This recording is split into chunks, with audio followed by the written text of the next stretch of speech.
Hi there, my name is Richard, and I'm here to talk about Job, the book of Job today, which is a very interesting thing. We do Bible studies here at our place on a Thursday night, and we've just started the book of Job, and I thought, hey, why don't we put some of this online? Hopefully, it might be helpful. So, the book of Job is one that everybody dreads to talk about or to hear about. And why is that? Why is the book of Job so difficult? I think it's for a number of reasons. The first is, let's face it, it's a lot of poetry. It's a lot of flowing words. It's a lot of what on earth are they talking about stuff. It's beautiful. I think it's beautiful. Also, the other thing about it is whenever you read Job's friends and what they're saying, frankly, it doesn't sound that bad. They don't sound awful, shall we say. You'd think it would be a lot more black and white and a lot clearer, the difference between Job and what he's saying and also what his friends are saying. So you hear his friends, you kind of go, okay, guys, they have some good points. And then the third thing is, why does God allow suffering? That's the big one. That's the big one that Job's all about. And none of us really want to, myself included, of course, before I looked into it, none of us really want to think, is this going to happen to me at some stage? But I'm so glad that we decided to do an in-depth study on the book of Job. It's not a verse by verse like we normally do in our Bible studies. It's going to be more, how should we say, concentrated, yes.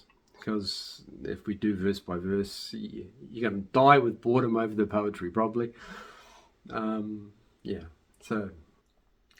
the fact that the book of Job does talk so much about suffering is very relevant.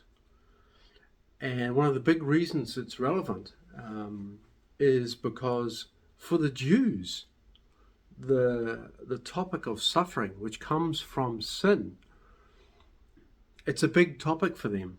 And we see that even in the New Testament. Whenever the disciples came to Jesus and they were talking about the blind man who was born blind, they said, Lord, who sinned, him or his parents, that he was born blind? And Jesus said, none of them. This is for the glory of God. So, there was still that feeling and that concept. And unfortunately, this comes from a works mentality.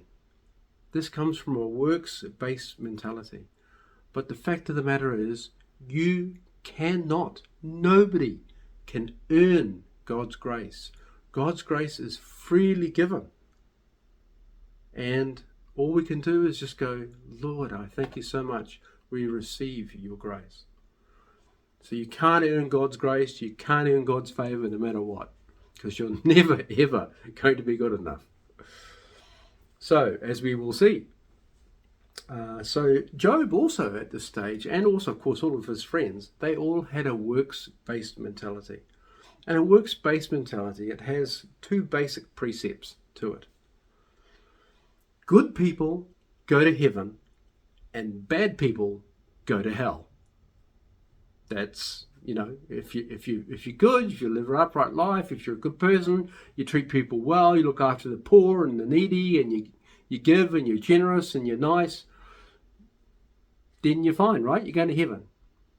Sorry, it does not work that way, as we will see. The other thing is, if you're living, and what's very apparent in Job, is if you're living the way you should, if you're living in a godly way and you're doing good things, then God will bless you and good things will happen to you. But if you're in secret sin, or if you're living the wrong way or in unrighteousness, then God's going to get you. He's going to punish you.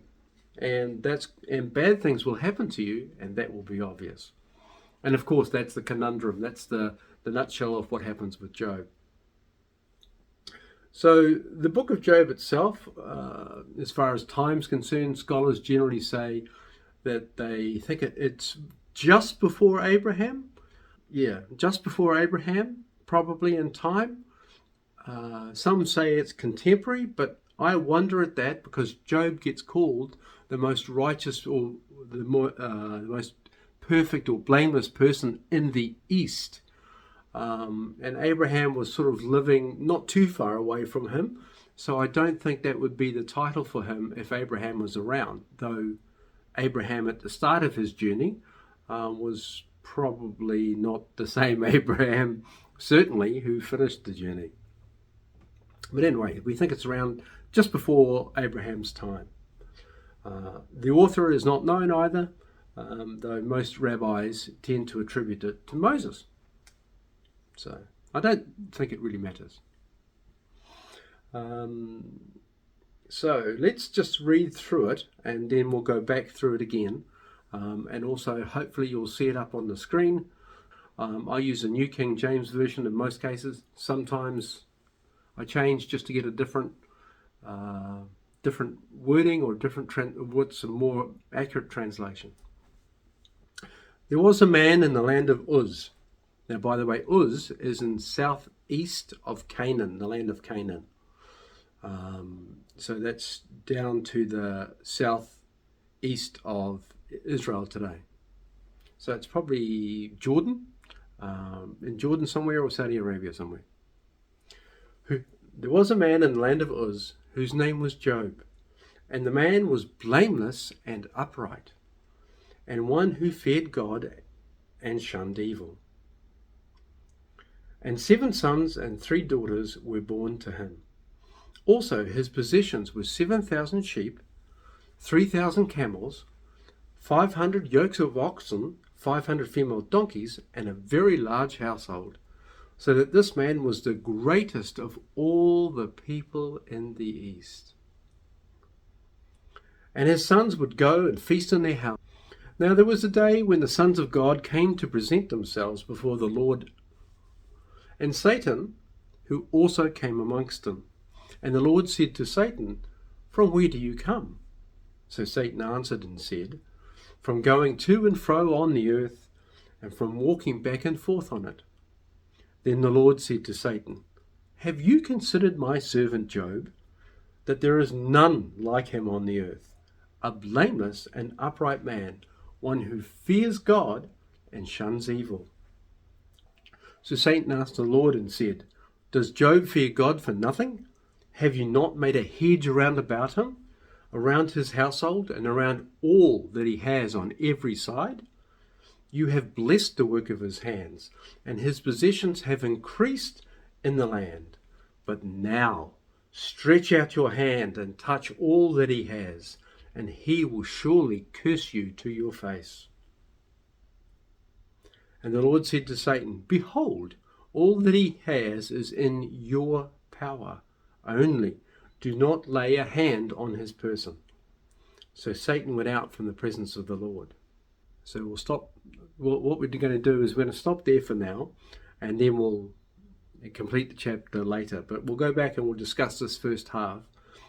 So as I've said, that the land of Uz is in the southeast of Canaan at that time. Now the word here that is used for blameless, it's not sinless. And this is really important and becomes very important later. It's blameless and upright, one who feared God and shunned evil. What this word blameless is torm, the Hebrew word torm, T-A-W-N-M, It's a person who loves truth and endeavors to live a moral and godly life. So he feared God. He had reverence and awe for God. So the fact that this was true, and that later on God actually calls him this as well, is evidence to the Jews that his suffering was not a result of any sin that he had committed. It wasn't a result of God punishing the sin in his life. So he had 7 sons and 3 daughters. This is an obvious sign of God's blessing. Sons were a big deal in those days, and he's got 7 of them. So he's doing pretty well. And then, of course, it talks about all his possessions, all his camels and oxen and servants and everything else. And it sums it all up with, so that Job was the greatest of all the people in the East. That's saying something, because most civilization was in the East at this time. Because this might only be 5 generations or 6 generations after the flood itself. So there's not that many people on the world. So he's a big deal. He's the biggest in the East. The most blessed. We should say he's the most blessed at this time.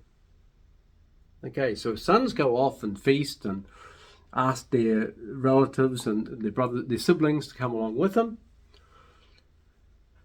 Now, of course, we all know whenever you get together with family, you kind of let your hair down a little bit. You might say some things you wouldn't normally say. And they obviously have wine and drink, so it might even get a bit raucous at times. So Job, because he knows that this is the kind of environment that stuff might happen, Job's very careful. He's so careful.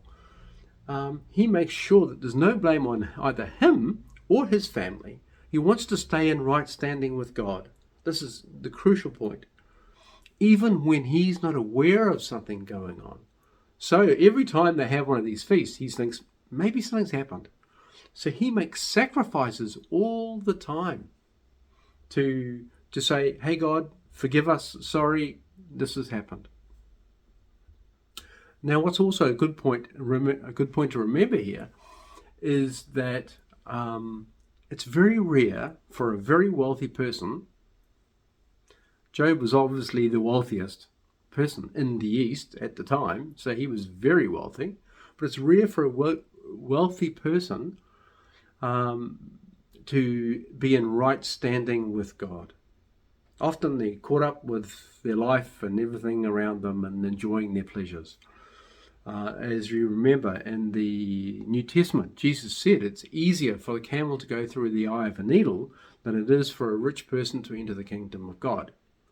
Of course, we don't forget that after that he said, for nothing is impossible with God. So it's definitely possible. And then we come to when Satan comes before God. Now, Satan is the word that's used here, which actually means the accuser. So he's coming up to accuse Job in front of God. And the Lord said to Satan, like he doesn't know, right? So where do you come from? And Satan says, from going to and fro on the earth and from walking back and forth on it. Interesting. It's not quite true. Of course, what a surprise. And he's saying it to God.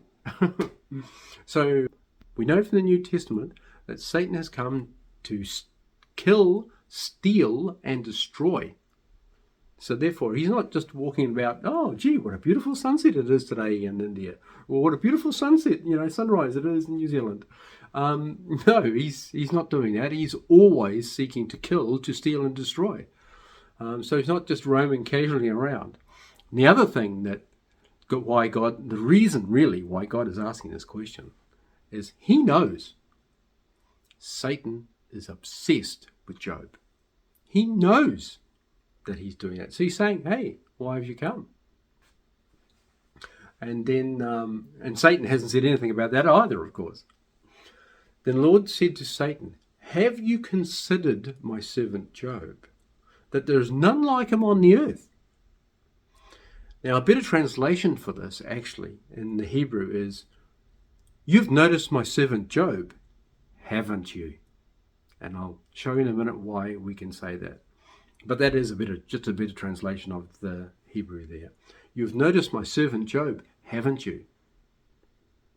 That there is none like him on the earth, a blameless and upright man, one who fears God and shuns evil. So that's pretty amazing. Job's getting called blameless and upright by God. Props. But it doesn't mean sinless. We'll come to that. So Satan answered the Lord and said, does Job fear God for nothing? Have you not made a hedge around about him, around his household, and around all that he has on every side? You have blessed the work of his hands, and his possessions have increased in the land. Why does Satan say this? Satan says this because he's already tried to attack him. He's already had a go at Job himself. He's had a go at his household. He's had a go on every side. He's tried to find an angle to get at Job because he hates him. But now Satan's saying to God, now stretch out your hand and touch all that he has, and he will surely curse you to your face. You got to give it to Satan. He actually knows human nature. He knows it really, really well.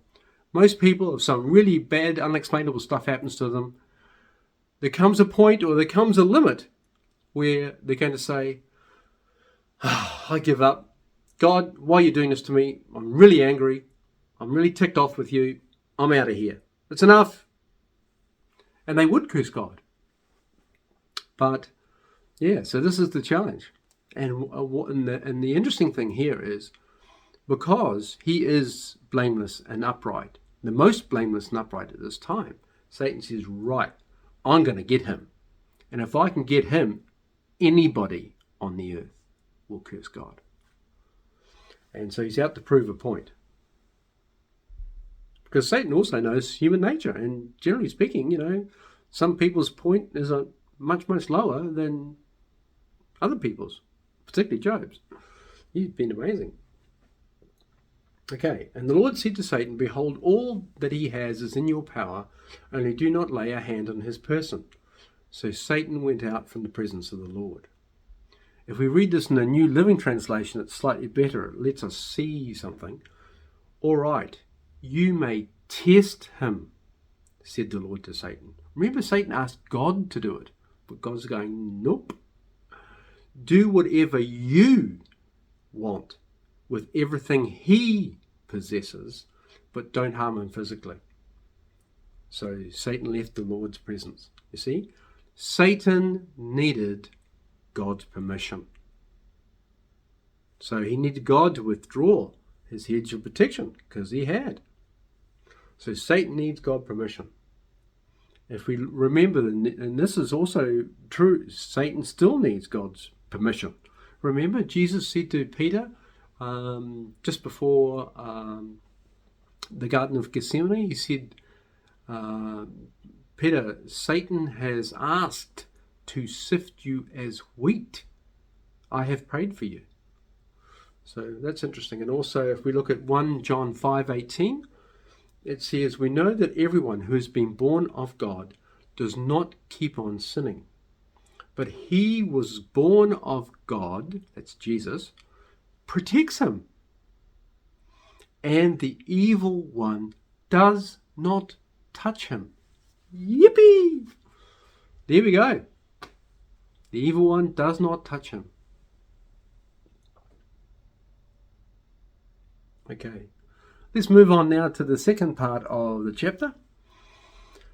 Not so good for Job. Okay, now there was a day when his sons and daughters were eating and drinking wine in their older brother's house. And a messenger came to Job and said, the oxen were ploughing and the donkeys leading beside them, when the Sabaeans raided them and took them away. Indeed, they have killed the servants with the edge of the sword, and I alone have escaped to tell you. While he was still speaking, another also came and said, the fire of God fell from heaven and burned up the sheep and the servants and consumed them, and I alone have escaped to tell you. While he was still speaking, another also came and said, the Chaldeans formed 3 bands, raided the camels and took them away, yes, and killed all the servants with the edge of the sword, and I alone have escaped to tell you. While he was still speaking, another also came and said, your sons and daughters were eating and drinking wine in their older brother's house. And suddenly a great wind came from across the wilderness and struck the 4 corners of the house. And it fell on the young people, and they are dead, and I alone have escaped to tell you. Then Job arose, tore his robe, and shaved his head. And he fell to the ground and worshipped. And he said, naked I came from my mother's womb, and naked I shall return there. The Lord gave, and the Lord has taken away. Blessed be the name of the Lord.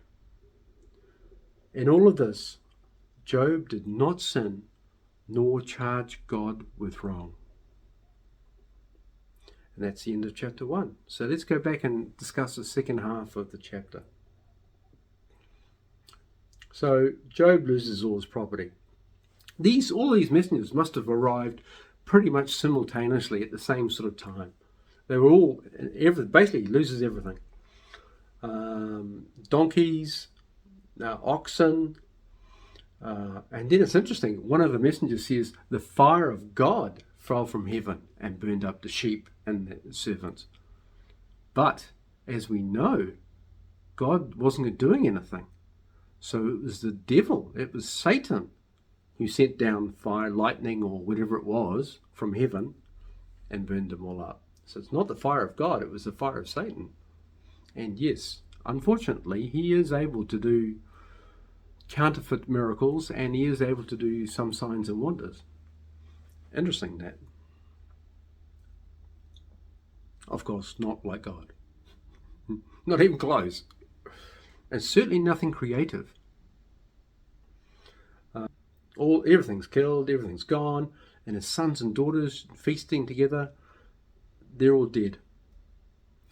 Then what's fascinating, I think, really, so he arises, he tears his robe in grief and distress, and he shaves his head, which was a sign of mourning, and he fell to the ground and worshipped. What? Worshipped? Job, what's the story? And what's very interesting here is, it shows you his heart, shows you his attitude. I think that's frankly amazing. He's just found out that he's lost everything, including all his kids and his family. And he falls to the ground and worships. Phenomenal. But I also want to point out the difference between praise and worship. God is always worthy of our worship, no matter what the circumstances are. It would have been a bit odd, I think, if Job had praised God for what had happened to him, because God actually hadn't done it. But he is always worthy of our worship. What Job was doing by that, he's declaring that God remains worthy of his worship, and he remains God in his life, even in the face of these horrible circumstances. So that was amazing. And then he says, naked I came from my mother's womb, and naked shall I return there. The Lord gave, and the Lord has taken away. Blessed be the name of the Lord. I want to return back to this saying. And it says, and this Job did not sin, nor charge God with wrong. Whenever Job says, the Lord gave, and the Lord taketh away, this is one of those sayings from the book of Job that often you hear it all the time. It's frequently quoted, particularly at funerals. I have a question for you. Is this a true statement? The Lord gave, and the Lord took away, or has taken away. No, it's not a true statement. It's based on the belief that God is the one who took away. And as we can clearly see in the earlier part of this chapter, it's Satan who comes to kill, to steal, and to destroy. God does not do any of those things. It's not in his character. He does not do that. So, it's not true that he thinks that God has, as Satan asked God to do it to Job. But God said, no, I'm not doing it, but I'm going to allow you to do it, because it's what you do. So that's very interesting, I think. And it's, I think that little thing that little nuance, that little difference really affects our mind sometimes. Okay, so that's chapter 1. Thank you very much. Yes. Another point to note as we read through Job and as we talk about Job and also his friends and what they say. Oftentimes, and actually I've noticed this in the Psalms as well, we must not quote the sentiments, the emotions, the sentiments of Job and his friends, or frankly some of the Psalms, as if they are biblical truths, because they're not. So we mustn't use the sentiments of Job and his friends as if they're biblical truths, because in most cases, and we'll see that at the end of Job, they're not. They're based on a false assumption. They're based on a works-based mentality. But one thing we are going to see as we progress is we're going to see that Job's theology changes from a works-based theology towards a grace-based theology. He's going to change his perspective from a works-based theology to a grace-based theology. A theology that acknowledges three things. One, every single person, there's no one good, no, not one in the whole world. Everybody is a sinner in the eyes of God, and there's nothing, absolutely nothing anybody can do to be righteous in God's eyes. None. Nothing. Two, what that implies is we need a mediator. We need a mediator between us and God. And that mediator must be fully human and fully divine. Who does that sound like? And I'll show this, by the way, in Job as we go through. And number three is we need a redeemer. We must have a redeemer, somebody who is worthy enough, who is righteous enough to pay the price for us. So, of course, that's Jesus as well. But Job, fortunately, does come to this realization as he goes through this whole process. He does come to the realization, and he does change his theology to one that he recognizes that, number one, he's a sinner. In fact, he calls himself vile. He also understands that he needs a mediator between God and himself, which is Jesus. He also understands, he doesn't know it's going to be Jesus, of course, but he also understands that God is going to send a redeemer, and that he himself personally is going to see and know that redeemer. So that's all for chapter 1. We'll start in chapter 2 next week, hopefully. Thank you. Please feel free to leave any comments. And look, like with anything, I agree with Paul. Be a good Berean. Don't take my word for it. Go study it and look at yourself. I encourage you to read it. I bet you'll change your mind on Job, just like I did. Thanks very much for your time. Bye.